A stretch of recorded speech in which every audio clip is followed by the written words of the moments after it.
niba wicaye muri iyi nama ukaba utibuka ko waje wenyine kuva iwanyu, ukibona muri benshi, hazamuka ubajije ikibazo nabi ukabutereye hejuru urashakuje, ukumva nta marira kuri mu maso kubera ibyatambutse, rwose you can be sure ko ntabwo u Rwanda tuvuga, mbese muri make navuga ko uhite wiyumva ko nabuze ijambo nakoresha ryaba, mbese uhite wumva ko umupagasi, reka mbyumve gutyo. Ngiye kubabwira impamvu. Twebwe mu myaka yacu n'aba bantu twahoze tubiganira, mu by'ukuri twe twarirwarije, ntabwo twigeze tugira umwanya n'umwe wo kumva izi mpanuro, ku buryo n'ubu iyo tubivuga cyangwa nabyo babitubwira wumva ufite impungenge zo kuvuga ariko ubundi genda.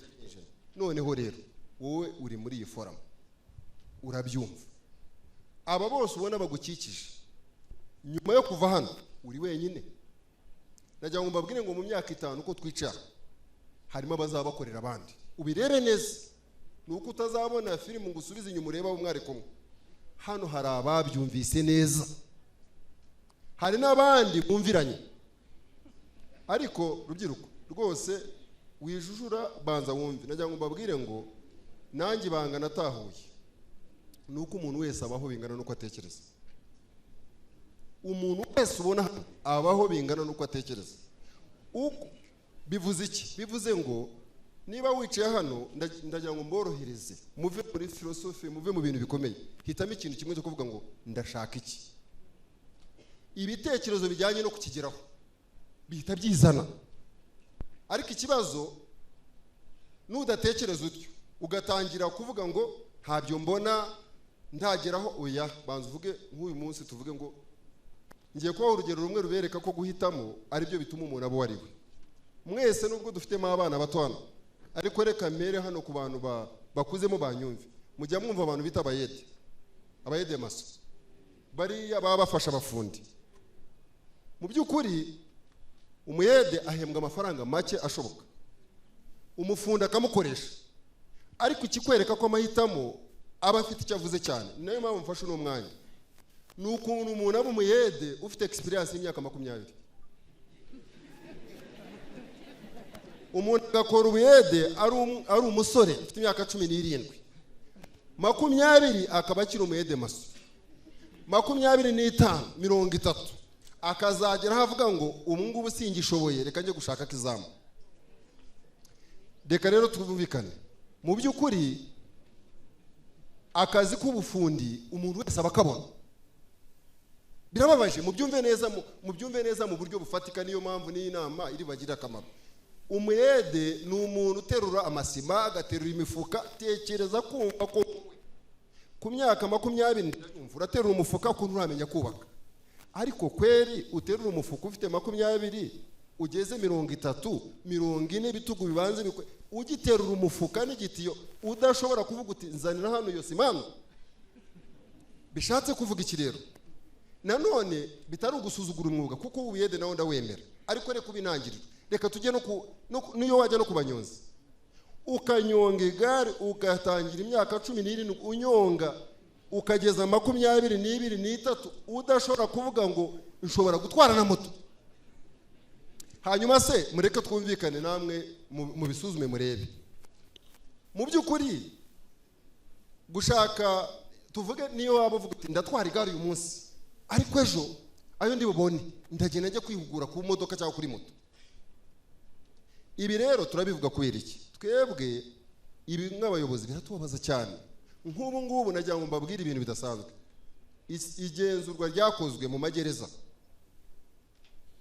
nuko 80% ya criminals cyangwa se abantu dufite muri gereza bafunze n'abantu batizi primaire ngo bayirangize.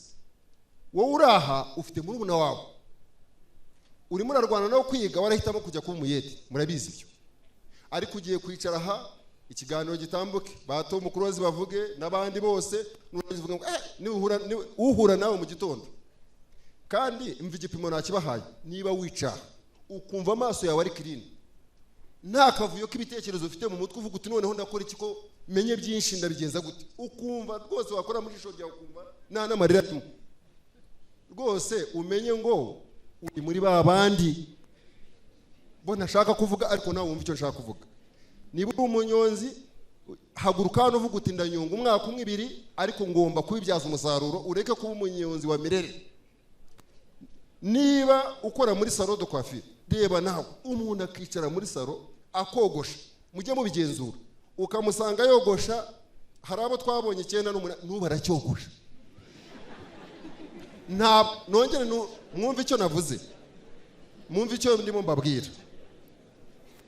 Twebwe iyo wiga nk'ubu, wiga uri mu wa mbere uwa kabiri, ntabwo nsuzugura imyuga, mwumve icyo nashatse kuvuga. Ariko ndashaka kukuremamo ishyaka ryo kumva ko niba uri umukozi, nk'urugero uri umukozi wa RIB tukakwinjiriza uri umukozi muto, mu by'ukuri ntabwo kuba umazemo imyaka myinshi ari byo bizadetamininga ko ugomba kuzamuka mu ntera. Ntabwo bishoboka. Ntabwo bavuga ngo kubera ko amazemo imyaka myinshi, kumaramo imyaka myinshi ni kriteri, muri kriteri nyinshi zigenderwaho. Ni kimwe rero nk'uko nababwiye, ntabwo nshaka gusuzugura akazi ariko kose.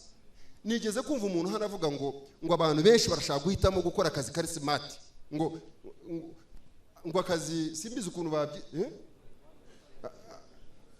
white collar job, hari ukuntu bavugaga ngo akazi niba ari k'ubusirimu, ariko by'ukuri akazi k'ubusirimu nakahe niba utarimo kwibaza icyo kibazo uri urubyiruko, uri umwana muto. Akazi k'ubusirimu se ndashaka kubaza umuntu wambaye karuvati nona akaba koko yambaye neza ariko nta kintu yibitseho, hanyuma ugasanga n'undi muntu, ntashaka kuvuga, nigeze kubona za Gatsibo, mureke mbabwire ibi ntabwo ndimo ntebya, ndababwira ibintu biba awugira ibipimo ngo n'iby'amakawa, ubwo abagatsibo barabizi, Vice Mayor aramuzi. Umugabo nagiye kubona mbona bamwicaje ahantu arimo aratubyiga, twebwe tukavuga ariko se uyu mugabo nyiri koti ko watiraho n'igishyimbo rwose kikamera nusekura bubyishe, ntabwo abyiga. Uwo mugabo nkareba Gatsibo barakomeza kumuha ijambo kugira ngo ataza gucikana. Umugabo ahagurutse afashe mikoro, ngiye kubona mbona ukagira ngo hari ibintu yibitse, naho hano nta mafaranga afite ibipimo by'amafaranga, naha niyo nahariya hose umuntu arangana atyo kubera amafaranga mubyimbyeho. Ndangije ndabaza ntariko urumva twe n'inzego z'umutekano tuba dushaka kumenya habaye iki. Narabanje nabaza uyu muntu ubyiganira ijambo, nako ndi abantu babyigana kumuhereza ijambo kandi mbona naryo yakabaye afite mu by'ukuri. Mumbabare kuba mvuze gutyo, icyo nashatse kuvuga mu cyumvi, ntabwo yashakaga ijambo we, inzego zarimo ziharanira kuri muha, nicyo nashatse kuvuga. Nabonaga atari kwiye kuko ntaryo akeneye, ariko nkabona abantu baravuga ngo arangira arahaguruka afata n'umwanya. Burya rero iyo ufite ibyo wibitse ufata n'umwanya wawe.